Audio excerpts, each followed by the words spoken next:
Hello প্রিয় দর্শক, আসসালামু আলাইকুম। কেমন আছেন সবাই? আশা করি যে যেখান থেকে ভিডিওটি দেখছেন, কাছে অথবা দূরে, দেশ অথবা দেশের বাহির থেকে, আল্লাহর অশেষ রহমতে সবাই ভালো এবং সুস্থ আছেন। আমি তাসলিমা চলে আসলাম নতুন একটি ভিডিও নিয়ে আপনাদের মাঝে। আশা করি ভিডিওটি ভালো লাগবে, পুরোটা ভিডিও জুড়েই আমার সাথে থাকবেন। যে সকল আপু এবং ভাইয়ারা আমার লাস্ট ভিডিওটি দেখেছেন, সুন্দর সুন্দর কমেন্ট করেছেন, তাদেরকে জানাই অসংখ্য ধন্যবাদ। এইভাবে ভালোবাসা দিয়ে পাশে থাকার জন্য মন থেকে আপনাদেরকেও অনেক অনেক ভালোবাসা। আর যেই সকল আপু এবং ভাইয়ারা আমার চ্যানেলে নতুন, ভিডিওটি প্রথম দেখছেন, চাইলে চ্যানেলটিকে সাবস্ক্রাইব করে পাশে থাকা বেল বাটনটি বাজিয়ে দিতে পারেন। তাহলে আমার সব ভিডিওর নোটিফিকেশন সবার আগেই আপনাদের কাছে পৌঁছে যাবে। ভিডিও আপলোড করা মাত্রই আমার ভিডিওগুলো আপনারা দেখতে পারবেন। আর যারা অলরেডি চ্যানেলটিকে সাবস্ক্রাইব করে দিয়েছেন তাদেরকে অনেক অনেক ধন্যবাদ। তো চলে আসলাম দুপুরে রান্না করার জন্য। ভাবলাম আপনাদের সাথেও শেয়ার করি। আজকে আমি রান্না করব খাসির মাংস দিয়ে মেহেন্দি। মেহেন্দি রাইসটা খেতে খুবই মজা। মুরগির মাংস দিয়ে আমি প্রায়ই করি, তো আজকে খাসির মাংস দিয়ে করব। প্রথমে আমি মাংসগুলোকে ধুয়ে তারপর একটা প্রেসার কুকার নিয়ে নিলাম। এখানে আমি দিয়ে দিলাম রসুন, পেঁয়াজ, শুকনা লেবু, দারুচিনি, এলাচির ফাঁকি দিয়েছি আমি, আস্তও দেওয়া যায়। তারপর হচ্ছে লং দিয়েছি, লবণ দিয়ে দিব পরিমাণ মতো, আর কিছুটা মশলাও দিয়েছি আমি। দিয়ে ভালো করে নেড়েচেড়ে মিক্স করে নেব। এই মেহেন্দি রান্না করাটা খুবই সহজ, খেতে কিন্তু অসাধারণ। গোলমরিচও দিয়েছি আমি, আর এটাতে বেশি মশলা দিতে হয় না। মশলা ছাড়াই এই রান্নাটা খুব মজা। পরিমাণ মতো লবণ দিয়ে দিলাম। এখন আমি প্রেসার কুকারের ঢাকনাটা লাগিয়ে 20 মিনিটের মতো সিদ্ধ করে নেব মাংসটাকে। আর অন্যদিকে আমি হচ্ছে পেঁয়াজ আর রসুন কুচি করে নিয়েছি। পেঁয়াজের পরিমাণটা একটু বেশি করেই নিয়েছি, আপনারা পরিমাণ মতো নিতে পারেন। আর এখানে রসুনের কুচিও নিয়েছি। এখন একটা প্যানে তেল দিয়ে আমি পেঁয়াজ আর রসুনটাকে ভালো করে ভেজে নেব। এই রান্নাটা আপনারা মুরগির মাংস, খাসির মাংস অথবা গরুর মাংস দিয়েও করতে পারেন, কোনো সমস্যা নেই। রান্নার সিস্টেমটা থাকবে একই রকম। তো পেঁয়াজটাকে আমি হচ্ছে ভেজে নিচ্ছি। আর এখানে ঘি দিয়েও রান্নাটা করতে পারেন, আমি ঘি দিইনি, আজকে তেল দিয়েই রান্নাটা করছি। আমি আবারও বলছি, আমার যে সকল আপু এবং ভাইয়ারা ভিডিওটি প্রথম দেখছেন, চ্যানেলটিকে এখনও সাবস্ক্রাইব করেননি, তারা কিন্তু চাইলে চ্যানেলটিকে সাবস্ক্রাইব করে পাশে থাকা বেল বাটনটি বাজিয়ে দিয়ে আপনাদের বোনের পাশে থাকতে পারেন। তো পেঁয়াজ আর রসুনটাকে আমি হচ্ছে হালকা ব্রাউন করে ভেজে নেব, একদম ভাজা ভাজা করতে হবে না। তারপর এই পর্যায়ে আমি দিয়ে দিলাম মশলাগুলো। এখানে আমি নিয়েছি কারি পাউডার, মেহেন্দি মশলা, আদা এবং রসুনের পাউডার, একটু জিরার গুঁড়া দিয়েছি, গোলমরিচ। তো সবগুলো মশলা দিয়ে তারপর আমি এখানে অ্যাড করব টমেটোর পেস্ট। এখানে আমি 2টা মিডিয়াম সাইজের টমেটোকে পেস্ট করে নিয়েছি। আপনারা চাইলে চাকু অথবা দা দিয়ে ছোট ছোট করে কুচি করে কেটে নিতে পারেন টমেটোগুলো। আর এভাবে ব্লেন্ড করে দিয়ে দিলে ভালো হয় কি, মানে টমেটোর খোসাগুলো দেখা যায় না। আর হচ্ছে চাকু দিয়ে কাটলে দেখা যায় কি রান্নার পর উপর দিয়ে লাল লাল দেখা যায়, দেখতে একটা ভালো লাগে না।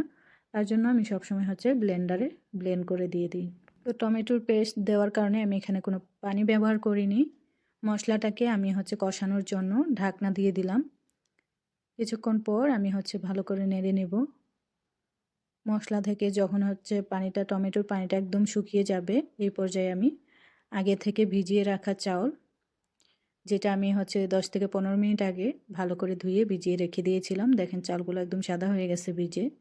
আর চালগুলো যখন ভিজবে ভালো, রান্নার পর ভাতগুলো দেখতে অনেক সুন্দর হয়, লম্বা লম্বা হয়, দেখতে সুন্দর লাগে, খেতেও ভালো লাগে।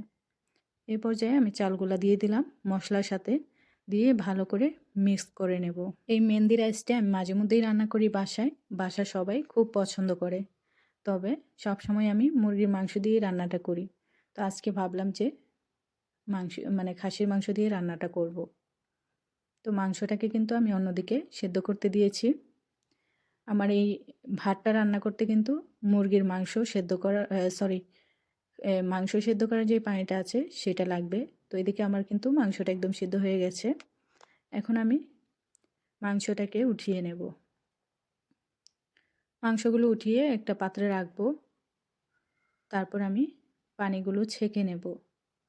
মাংসের যে পানিটা আছে সেটা দিয়ে আমি ভাতটা রান্না করব।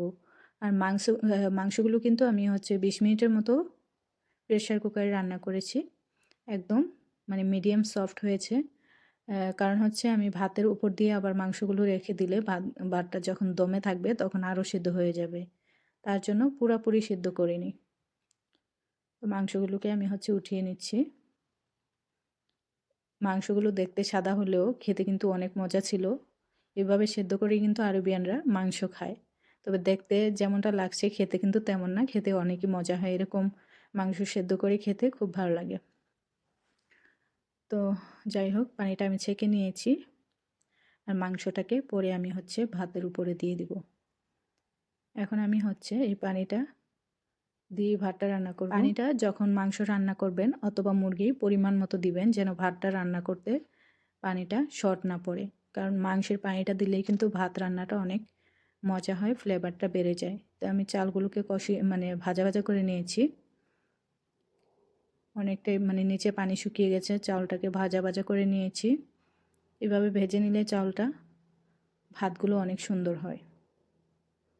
আরও কিছুক্ষণ আমি ভেজে নেব, তারপর পানিটা দিয়ে দেব। যত ভাজবেন, চাউলটা যত ভাজবেন, রান্নার পর ভাতগুলো দেখবেন একদম সেদ্ধ হয়ে যাবে কিন্তু ভাঙবে না। এভাবে চাউলটাকে যত ভেজে নেবেন, রান্নার পর ভাতগুলো ভেঙে যাবে না, একদম স্ট্রং থাকবে। তো ভালো করে ভেজে নিয়েছি আমি চাউলটাকে। এই পর্যায়ে আমি মাংসের যে সেদ্ধ করা পানিটা দিয়ে দিলাম। পানিটা আপনারা বুঝে শুনে দিবেন। যদি বুঝেন যে পানি কম হয়েছে, নর্মাল পানিও দিতে পারেন, কোনো সমস্যা নেই। আর বেশি হলে কিন্তু পুরাটা পানি দেওয়া যাবে না, একটু রেখে দিবেন পরিমাণটা বুঝে। তো পানি দিয়ে দিলাম আমি। এখন ঢাকনা দিয়ে ঢেকে রাখবো পানিটা শুকিয়ে যাওয়া পর্যন্ত। পানিটা দেখেন শুকিয়ে গেছে। এই পর্যায়ে আমি চুলাটা ডিম করে দেব আর উপর দিয়ে মাংসগুলো দিয়ে দেব। মাংসগুলো কিন্তু আমি চাউলের সাথেই দিতে পারতাম, তাহলে হতো কি যে নিচে যখন পানিটা শুকিয়ে যেত, মাংসগুলো নিচে থাকলে একদম পুড়ে যায়। তার জন্য আমি মাংসগুলো উপরে দিয়েছি, কারণ মাংসগুলো তো রান্না হয়েই গেছে, এগুলো আর সিদ্ধ করতে হবে না। জাস্ট গরম থাকার জন্য আর সফট থাকার জন্য আমি এটার উপরে দিয়ে দিলাম। আর এই পর্যায়ে আমি দিয়ে দেবো এখানে জাফরানটা আগে আমি ভিজিয়ে রাখছিলাম, সাথে একটু ফুড কালার দিয়েছি, দিয়ে উপর দিয়ে দিয়ে দিলাম। এই মেহেন্দি রাইসটা যারা একবার খেয়েছেন আশা করি বারবার খেতে চাইবেন। এটার ফ্লেভারটা এত ভালো লাগে, এত মজা হয় যে আপনারা রান্না না করলে বুঝতেই পারবেন না। রান্নাটা কিন্তু খুবই ইজি, আপনারা বাসায় বানিয়ে ট্রাই করতে পারেন একবার। এখন আমি বখর দিয়ে দেব, স্মোকি দিয়ে দেব। একটা কাপে আমি অল্প পরিমাণে তেল নিয়েছি, আর অন্যদিকে একটা কয়লা পুড়িয়ে নিয়েছি। মেহেন্দি রাইসের মেইন উপকরণই এটা। আপনি যদি এই স্মোকিটা দেন তাহলে খাবারের ফ্লেভারটা যে কত ভালো আসে, আপনারা যদি রান্না না করেন তাহলে আসলেই বুঝবেন না। তো স্মোকিটা দিয়ে আমি সাথে সাথে ঢাকনাটা দিয়ে দিব, যেন বাহিরে চলে না যায় ধোঁয়াটা। এই ধোঁয়াটা যখন একদম ভাতের সাথে মিশে যাবে, খেতে যে কত ভালো লাগে, আপনারা একটু ট্রাই করবেন। বাসায় বানিয়ে যদি একবার খান, আমি এটা বিশ্বাস করি যে আপনারা এই খাবারটার ফ্যান হয়ে যাবেন। তো এটার সাথে কিন্তু একটা সসও আছে, এই সসটা কিন্তু মেহেন্দি রাইসের সাথে আরও বেশি মজা হয়। তো আমার রান্নাটা শেষ। এই যে সসটা আমি বানিয়ে নিয়েছি, যতবারই আমি মেহেন্দি রাইস রান্না করি তখন এই সসটা আমি বানিয়ে নিই। রান্নাটা আমার হয়ে গেল। আপনাদের কাছে রেসিপিটি কেমন লাগলো অবশ্যই কমেন্ট করে জানাবেন। সবাই ভালো থাকবেন, সুস্থ থাকবেন। আল্লাহ হাফেজ।